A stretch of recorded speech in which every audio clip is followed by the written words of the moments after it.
Hello, welcome back to my channel. So today we're going to be discussing various ways that we can compost. Now, composting falls under two categories. It is either aerobic or anaerobic, but these categories can be broken down further. So we're going to discuss aerobic composting. Now, with aerobic composting, the easiest method, of course, is always to just dig into your garden. So you would find a section in your garden, you dig that section, and you put your food scraps and whatever it is that you want to compost in your garden, you bury it.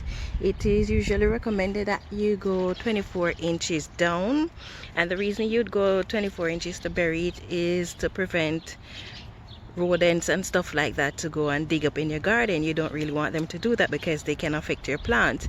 Now, if you're going to be just putting it in your garden using that method, burying it works well during the warmer months when you can dig in the garden. But if you cannot dig in your garden over the winter period, then you can just put the food scraps on top of your garden, because that is how I usually, when I first started gardening, that is how I would do. I would dig during the warmer months. In the colder months, I would just put it on top of the soil, and I don't remove it when I'm planting the following season. I just let it stay there. And that is one method. Now, the second method is to use a compost pile. Not everybody has compost bin, and so as you can see here, I have one compost pile in this raised bed, and as you can see under the tarp there, I have another compost pile. This is also an easy way of composting, in the sense that your compost is not restricted. So when it is time to turn the compost, it is not very difficult because you have space. And then there is a compost tumbler. I don't have one to show you, but in that process you have a bin or a drum that sits on a stand with a handle that you turn. It has holes in it that allows air to get in, and then you turn your compost from time to time. So that is another method that you can use. And then there is the use of compost bins, and there are many different types of compost bins. Some people compost in buckets, some people compost in totes, some people build compost heap like the one you see me have here. Here is another compost bin that I built, which need to be turned anyway. And then another method, my personal favorite, is vermicomposting. That is using worms to compost the food for you. And I really love this method because it is one of the fastest methods, provided you have enough worms to eat all the food scraps that you can produce. So this is one of my favorite methods. And then I like this method also because, like compost, it is pretty good in providing nutrients for your plants, but it is even better because of the amount of microbes that are produced from the worm casting. And then the worm casting has the ability to fend off insects or pests on your plant. So that is one of the benefits of composting. So here is just a tiny bin. I'm just showing you, I'm trying to extract the worms out of this. So I have flies got in there. I can see some fly eggs there, but I don't know if you can see the worms in there.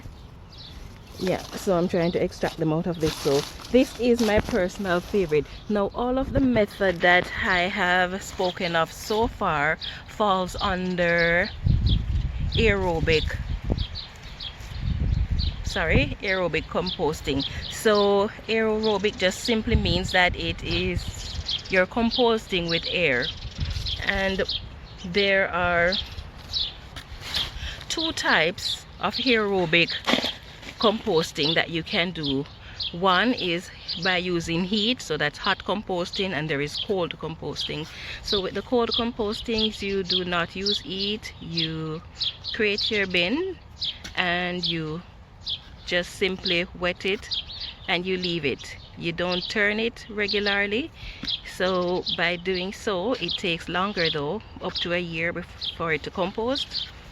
And then you have hot composting that you have to turn 1 to 2 times per week, and you have to wet it to keep that. You need the air, you need the moisture. You need these for both hot and cold, but for the hot composting, for it to continue heating up, it have to have the moisture, it has to have the air and the food supply. So, but what I like about the hot composting is that it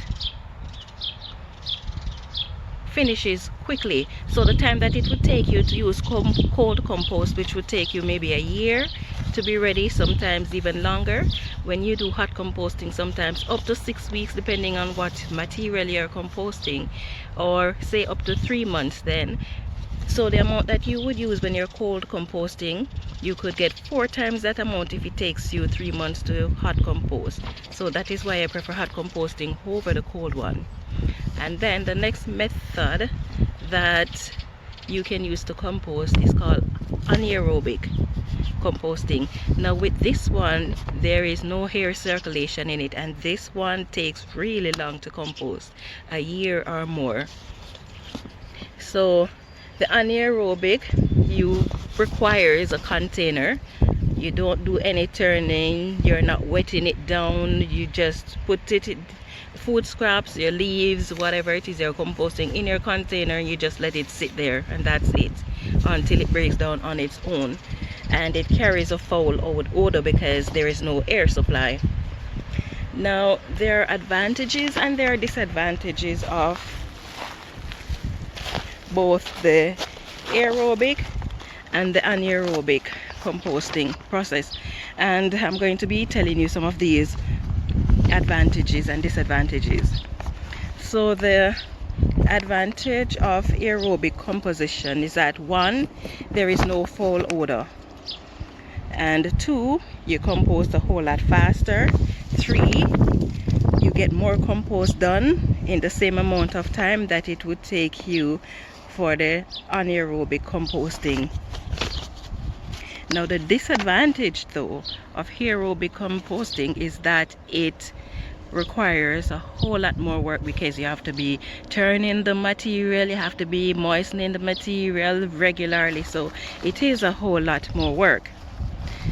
Now for the anaerobic composting process, it is less work, and that is the advantage.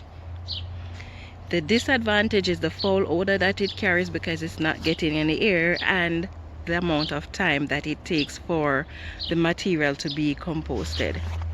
So there you have it. We've looked at the ways that you can compost. You can use aerobic or you can use anaerobic method, and under the aerobic method there are several, as we mentioned. So you can bury the food scraps in the ground, you can build a pile, a compost pile, you can use compost bin, various types, you can use compost tumbler. So those are the methods, and then there is also the vermicomposting with worms. So thank you for watching. If I've left out anything, then feel free to mention it in the section below. And if you have any suggestions, any other thing that you can think of, please don't forget to